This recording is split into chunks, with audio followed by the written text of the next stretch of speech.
Una mujer reconstruye los años de su adolescencia cuando, en una ciudad del Caribe, las pescas milagrosas amenazaban la tranquilidad de su hogar y el inicio de la menstruación era visto bajo sospecha en una casa donde su conexión más sincera era con la empleada del servicio. Hoy, en Señal Literaria, la autora de Vigilia, Daniela Sánchez Russo.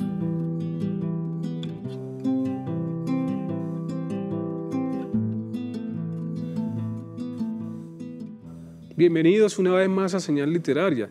El día de hoy nos acompaña aquí en la casa una autora caribe, una autora que ha indagado en la normalización de cosas que no necesariamente son tan normales, una escritora que despunta en la narrativa colombiana con mucha fuerza y mucho ímpetu. Y yo, contento de que esté aquí, les hablo de Daniela Sánchez Russo. ¿Cómo estás, Daniela? Bienvenida a Señal Literaria.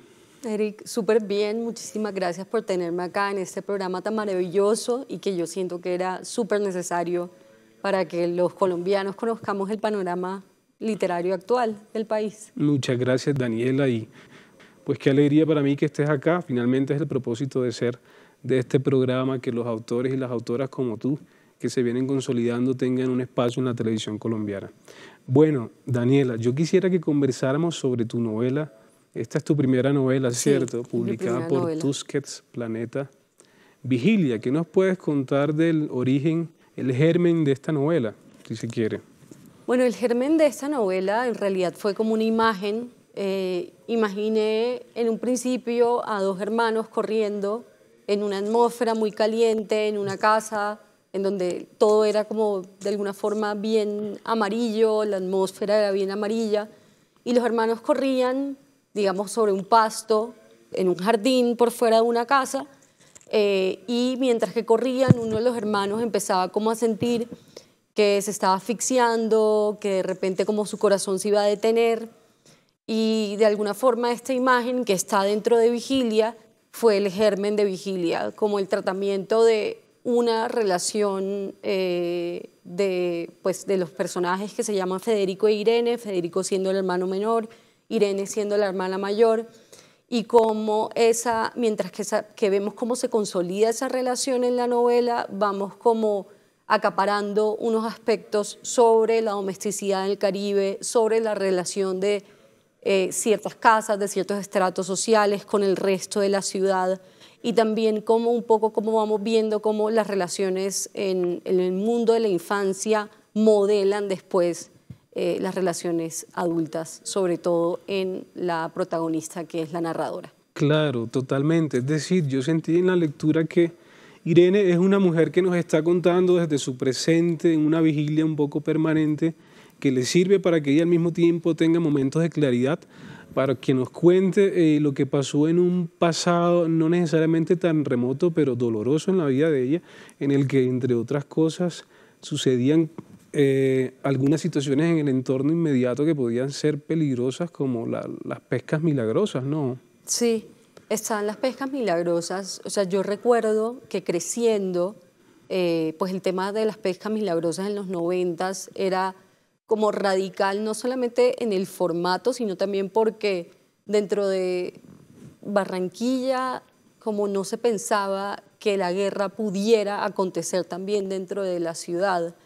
Y sorpresivamente, cuando esto empieza a suceder, las personas, incluso como hay curas, políticos, familias, colegios, rumores que indican que no pueden creer que lo que estaba pasando en la capital o en el interior de alguna forma se haya colado básicamente como una peste. Es decir, como si el Caribe hubiera estado como no insertado dentro del aparato nacional que estaba viviendo toda la época del narcotráfico, las guerrillas, el paramilitarismo, etcétera, en ese momento, ¿no?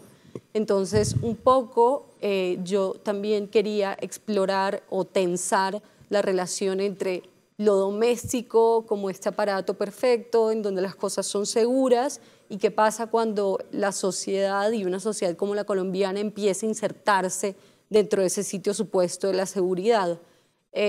Para ello, como en un momento yo tengo un doctorado en literatura, y mientras estaba haciendo una investigación para la aplicación del doctorado, esto fue hace muchísimos años, hace como 8 años, comencé a leer los archivos del Heraldo y del Diario del Caribe de los momentos de las pescas milagrosas y el impacto que eso causó en la ciudad. Y de hecho hay muchos entrecomillados dentro de la novela que son facturas de esos diarios, que es bien chévere porque como que siento que los lectores no se dan cuenta y yo tampoco hago como unas referencias, como unas citas diciendo esto te lo saqué del Heraldo. Yo no me di cuenta. Del 90 y pico, pero hay entrecomillados de periódicos Claro. y secciones judiciales de la época. Yo quiero preguntarte por el servicio doméstico, porque sé que además tú tienes una tesis en la Sí. que exploras la relación del servicio doméstico con la literatura latinoamericana. ¿Cómo fue esa indagación? Bueno, el servicio doméstico personalmente a mí siempre me ha obsesionado un poco.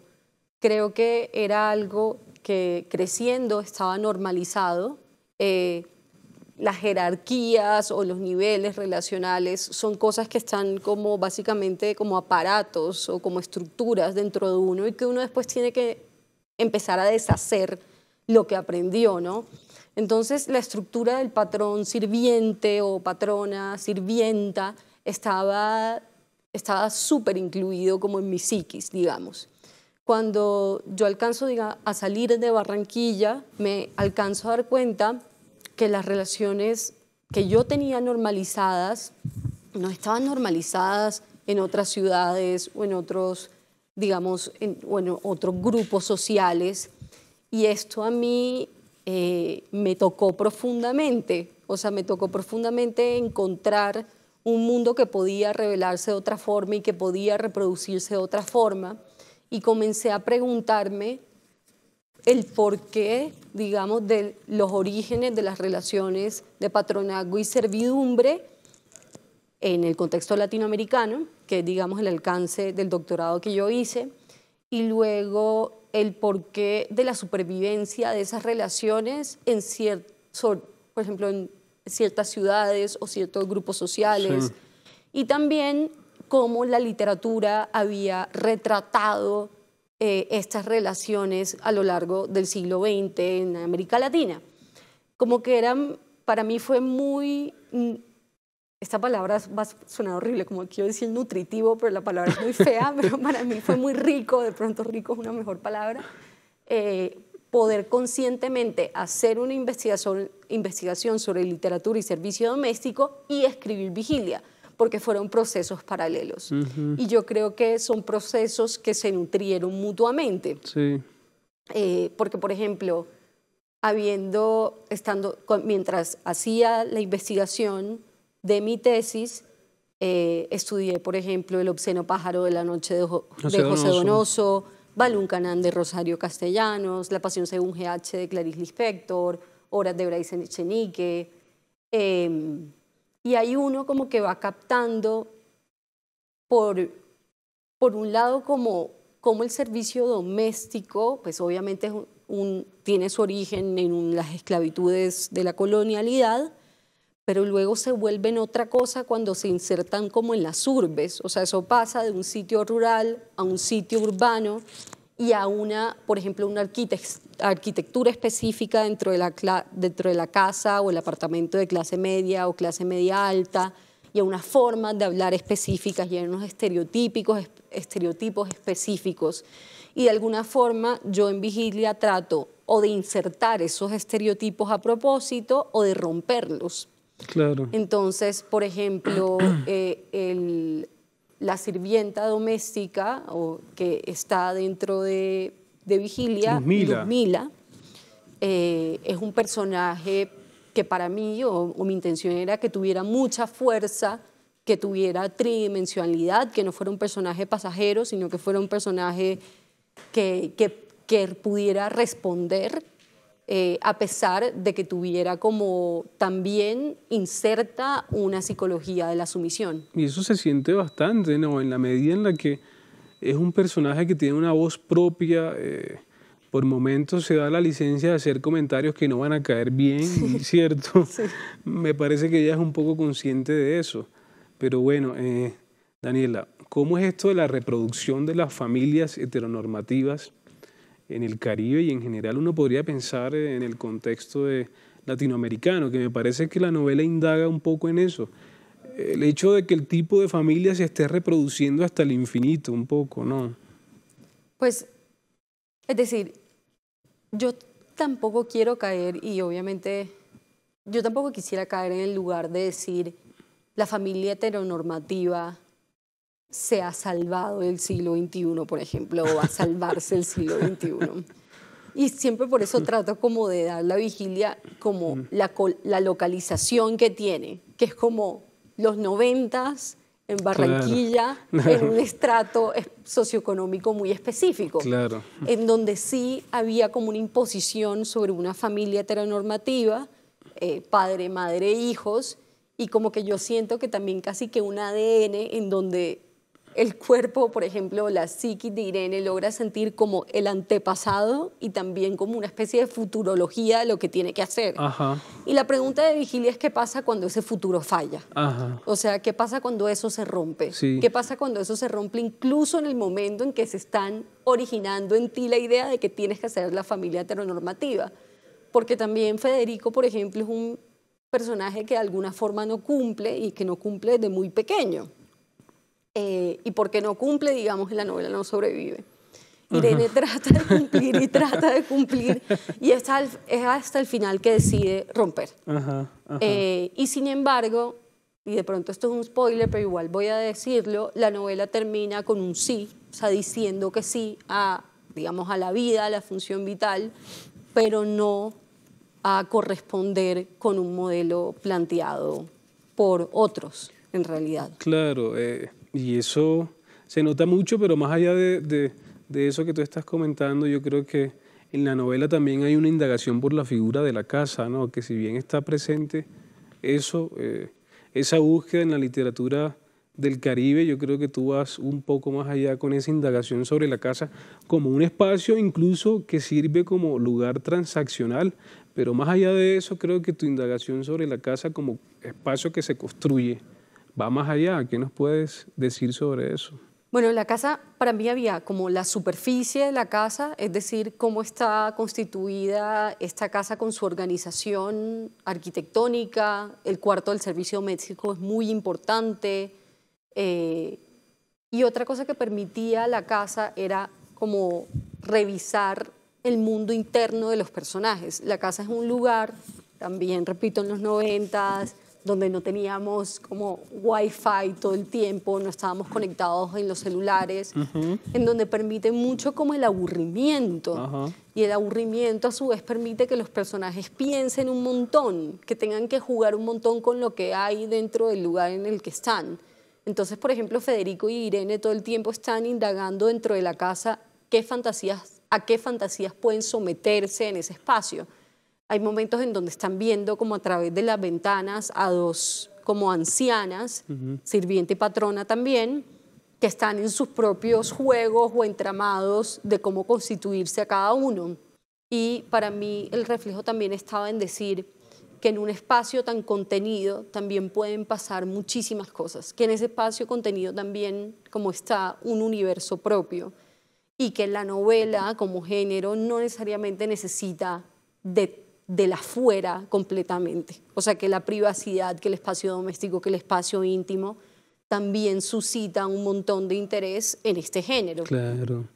Daniela, pero me parece también en alguna medida que la novela explora el entorno y se siente el territorio, ¿no? Todo el asunto del medio ambiente, pero no como un accidente o como un paisaje. Se siente que la ciénaga, por ejemplo, tiene algún protagonismo. Yo creo que tú no quisiste que quedara de fondo un poco y bueno, quizás esto empalma un poco con la coyuntura mundial en la que estamos a propósito de la COP y de todas estas... Pues completamente. Para mí la ciénaga siempre es un lugar que al lado de la casa está latiendo, como que está latiendo dentro de la novela y todo el tiempo. De alguna forma yo espero que el lector sienta ese latir y que sepa que hay algo pasando en otra parte y que volveremos a ese algo en algún momento y que será muy importante, que será un escenario que de repente en principio se trata con rumores, con chismes, con oídas. El vecino dijo que secuestraron a tal persona en tal parte de la ciénaga, pero que poco a poco va cobrando cierta relevancia y de hecho una de las grandes escenas de la novela sucede en la ciénaga. Pero también a la ciénaga llego también porque estaba explorando una relación de vigilia con los cuerpos líquidos, la ciénaga, el mar Caribe, pero luego también los líquidos como la menstruación, la leche materna, el agua en diferentes modelos, el agua de la llave, la piscina, etc. Creo que todavía me toca reflexionar un poco como por qué la decisión de ir hacia allá. Si tuviera que decirlo como muy superficialmente, pues siempre ha existido como una conexión de repente entre lo natural, en este caso entendido como el agua, y el cuerpo femenino, en este caso entendido como la menstruación, que también es una parte súper importante de vigilia, y siento que ahí hacía la conexión, no sé si forzada, para ver qué salía de esa conexión. Y yo creo que lo que se desprende es una novela que intenta hacer reflexiones líquidas de alguna forma y presentar algo con lo que estamos en contacto día a día, como el agua, en diferentes estados, en diferentes momentos, o como la sangre, en diferentes estados, en diferentes momentos. Claro, yo siento que hay varias capas temáticas en la novela, pero quiero preguntarte si tú crees que hay un gran tema que es el que atraviesa todo el texto, eso por un lado, y si pudieras definir la novela brevemente en unas 2 líneas, ¿tú qué dirías Eso está súper sobre difícil. la novela? Pues para mí, en realidad, la novela lo que examina es una clase social en el Caribe. O sea, para mí esa es como la línea general. Es una clase social y la relación con el entorno, y ya estoy hablando demasiado, me pediste solamente como una palabra, y cómo esa clase social trata de clausurarse o de blindarse, y sin embargo todo va entrando. O sea, todo al final termina entrando porque las relaciones son porosas, porque el mundo es poroso, porque una casa es porosa. Entonces inevitablemente las cosas entran. Entonces para mí como que esa es de pronto como, puede ser como el tema general de Vigilia y también su resumen. Es como una clase social puede tratar de mantenerse todo lo que quiera y sin embargo todo va a entrar y todo tiene que cambiar y va a irse transformando. Bueno, Daniela, yo quisiera también que conversáramos sobre este libro en el que tú eres una de las editoras y las compiladoras, ¿cierto? Sí. Que nos contaras un poco este libro que reúne voces de académicas importantes, puede ser el primer libro así en su tipo, y que son académicas que cada una tiene un texto crítico sobre la vorágine de Rivera. Sí. Mujeres frente a la vorágine amazónica tenía 2 funciones, digamos. Por un lado, hay un proyecto que se llama Biblioteca Vorágine, que son la vorágine más 9 obras que de alguna forma giran en torno al universo de la vorágine, como Historias del Orocue, una biografía de José Eustacio Rivera escrita por Isaías Peña. Es decir, digamos, hay diversos libros que nos hablan sobre el universo de la vorágine. Yo tuve como que la fortuna de poder estudiar la vorágine en el doctorado y de encontrar en ese proceso un montón de voces de mujeres académicas que revisaban la novela desde perspectivas hiperinteresantes. Incluso marxismo, ¿cierto? Sí, los marxismos feministas, los marxismos verdes, exacto. La decolonialidad, también la mirada de género y pues también está esta verdad increíble que es que la relectura de la vorágine en la segunda mitad del siglo XX comienza con Montserrat Ordóñez, que es una académica española que reúne en 1988, hace un texto, un compendio crítico sobre la vorágine, el más importante posiblemente que se haya hecho hasta ahora, y que es una mujer quien lidera la reestructuración de lo que pensamos que es la vorágine. Y Montserrat Ordóñez hace un giro sobre esas lecturas y empieza a abrir el universo crítico de la novela que es un poco lo que pretende también hacer Mujeres frente a la vorágine amazónica. Claro. Entonces es un libro dividido en 3 secciones. Ajá. La primera sección recoge las críticas de mujeres que académicas hicieron en el siglo XX, incluyendo a Montserrat Ordóñez, a Jane Franco, Doris Sommer, que son todas como unas maestras de su época en la crítica literaria latinoamericana. Sí. Luego tenemos una segunda parte que ya es como de autoras contemporáneas. Está Erna von der Walde, también está Margarita Serge, Erika Beckman, Jennifer French, que hizo conmigo el prólogo, Leslie Wiley, entre otras, y María Elena Rueda, que es colombiana. Sí. Esas son las miradas que a mí más me interesan. Claro. Y la última parte del libro ya son miradas de académicas indígenas que dicen, como sabes qué, a nosotros no nos importa leer la vorágine y no nos importa lo que la vorágine tiene para decir, nos importa lo que nosotros tenemos, o nosotras, tenemos para decir sobre el genocidio cauchero del siglo XX. Claro, porque las dos académicas Huitoto, que son Fanny Quiru y Wendy Cuetgaje, lo que hacen es recoger testimonios de sus antepasadas, de sus abuelas, de sus bisabuelas, o de sus madres que contaron las historias de quienes las antecedían, y comenzar a rehistorizar las atrocidades que sucedieron sobre el cuerpo de la mujer y cómo esas atrocidades sobre el cuerpo de la mujer, entendiendo que la mujer Huitoto está atada directamente al territorio, a cómo se comporta el territorio, hizo como un cambio y una ruptura completamente para las formas de vida indígenas, por lo menos en los territorios o en los pueblos indígenas que nosotros conocemos como la gente de centro, que están ubicados en La Chorrera, en el Amazonas. Sí, pues son unas miradas muy necesarias, Daniela, pienso, porque es como darle una vuelta de tuerca, media vuelta de tuerca, si se quiere, a la lectura de la novela y darse cuenta de que incluso por mucho tiempo se asimiló a la selva a una identidad femenina, sí, un poco conflictiva, si se quiere, y también el retrato de muchas mujeres, ¿no? que están utilizadas, mancilladas, esclavizadas en la novela. Entonces quizás se ha romantizado por mucho tiempo cierto retrato femenino en la novela y en la literatura como tal, pero yo creo que esta nueva mirada nos abre las luces un poco sobre lo que se está contando en el fondo, ¿no? Claro que sí, hay muchos momentos, y lo van a encontrar en varios de los artículos, descarga gratuita, descarguen el libro, van a encontrar varios momentos en donde académicas ven cómo la relación entre explotación del caucho, que sabemos que se estaba siendo explotado para toda la industria automóvil del Reino Unido de Estados Unidos, y explotación del cuerpo femenino, están directamente atados.